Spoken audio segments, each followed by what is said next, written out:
Matt here with MC Motorsports. Welcome back.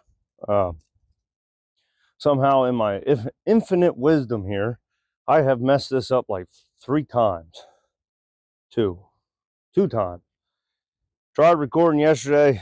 This wheel was stuck, and ended up taking a picture and not videotaping it. Now, I picked the greatest days for this stuff. It's like just tipping on freezing level and getting like 40-mile-an-hour gust. It's awesome. Then I recorded a whole bunch this morning. Well, probably about 10 minutes ago. Swapping over these wheels and telling you it had reverse thread on this side, kind of like Mopars did in the 60s and stuff. Keep the lug nuts from loosening up. And then I had to swap that wheel with this wheel because this one, the center wasn't quite big enough to fit over the front hub. And I never turned the microphone on. This little guy right here, I'm still trying to figure out. So I recorded probably 10 minutes of stuff, which would have been chopped down to like 3 minutes or something, and no sound on it. One of these years I'll figure it out. But anyway, got tires flipped around. I'm gonna get off the trailer today, even though it needs quite a bit of other work. This piece actually right here is a cover on the fuel tank. These things have 2 fuel tanks, one on either side. Been a while since I looked, but if memory serves me right, I think they're like 12 gallons, 12 and a half gallons. I think they're 12, so. The whole drive line is really stiff. Transmission, transfer case. I'm pretty sure the clutch is stuck to the flywheel. So I want to pull it off the trailer. Then I want to drag it around the yard here, probably with the tractor, just because it's easier.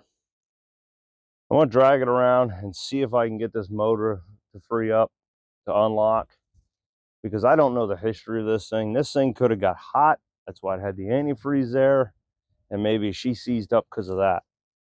I'm not sure. I don't know. I don't know the history of why it was parked. I just assume it was parked because of the rust and the rot and the door falling off. I don't know. So get this off the trailer, drag it around, see if we can get the motor to free up. Hopefully it'll make my life easier later on. And I'm going to pull the whole drivetrain out of it, freshen up the motor, rebuild the motor, provided it's savable. I don't know yet till I get it completely apart.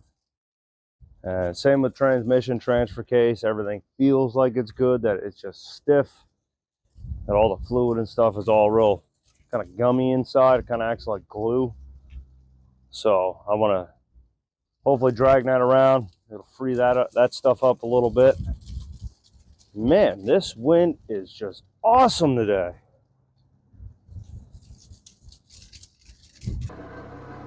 Well, my help hasn't arrived, so I'm going to hope that I tried tying off the steering wheel, so hopefully it stays straight. I'm kind of impatient. I want it off the trailer now, so I'm going to see if I can do it by myself. Hopefully the rope holds the steering wheel straight and we can get off the trailer in one piece.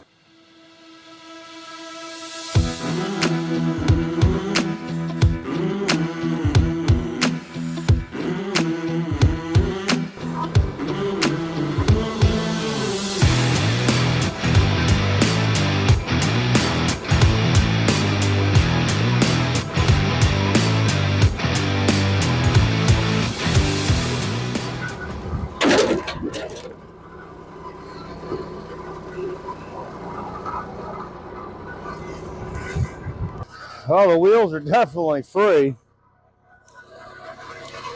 Bumper might or might not be underneath a little bit. It came through and might have just touched my counterweight a little bit. But I stopped moving. That way it would, instead of just taking off and taking everything out, at least it'll stop it. So we're making progress. It went straight. Only if it would have pulled on as easy as it came off. That would have been nice. You can see my bumper is down a little bit. Take a look and see what it bent underneath. I'll shut that noisy contraption off for now.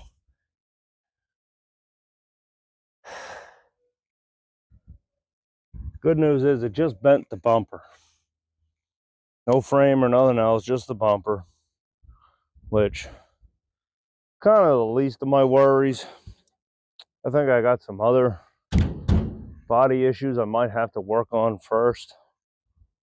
That's all right, we can live with that. More evidence that I think this thing might have gotten hot, and maybe that's why the motor's locked up. Head gasket looked fine. The head looked fine. I couldn't really see nothing that looked like maybe it was taking any antifreeze or burning any antifreeze. But if you remember from a previous video, this thing record? Yep. We found the one antifreeze jug up inside the engine bay. There's 2 more of them inside. They're empty, but they're sitting on the floor. So apparently this thing had some kind of antifreeze leak, or they serviced the system before they parked it, which no, usually don't work that way. So my bet is maybe the head gasket was going, or hopefully there's not a crack in the block or in the head. But for some reason there's antifreeze, a bunch of it. Maybe it was just a hole in the radiator. I know the top of it you could see was brazed before. I ended up leaning on it and I cracked it all off. So I'll have to fix that at some point. But for now, we just got to try to get it spinning. Well, it's still just as windy as ever out here. But I got the young boy, he's home from work now. So he's going to be giving me a hand. And we're going to pull it up top here. I'll switch around and pull to the front. And then we'll try to see if we can get it unlocked. So let him get him squared away and we'll get to going. These seat springs are killer.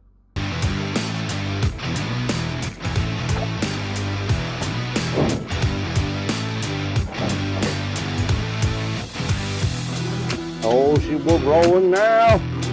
Oh man. Let me adjust my mirror here. You might be missing a piece of glass. Look at this, first drive, and I'm not falling out. Don't know where he's going. I think he's drunk. Of course, down at McDonald's, I don't know, do they serve booze down there? Kid might be drunk.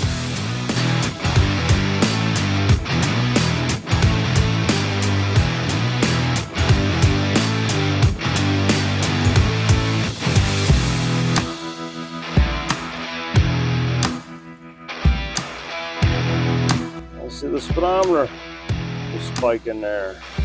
Well, right now we're going a little slower.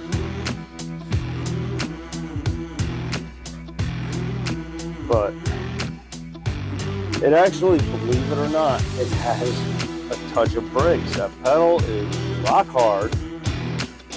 But when I had him stop coming down here, and before I plowed in the back of him there, I pressed on him and it was actually able to stop. And they half released. You know, I'm kind of surprised about. Actually, I'm kind of amazed about that it had anything.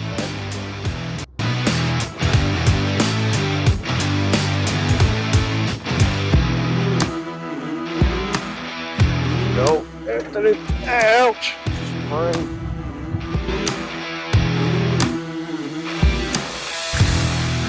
It just does not want to release here. Trying to jump on, give it some weight. Gotta watch that spring in the seat, buddy. It wants to stab you right in right in the leg. So all you gotta do is steer, dude. Alright. And I'll have you hold. You can hold that one hand.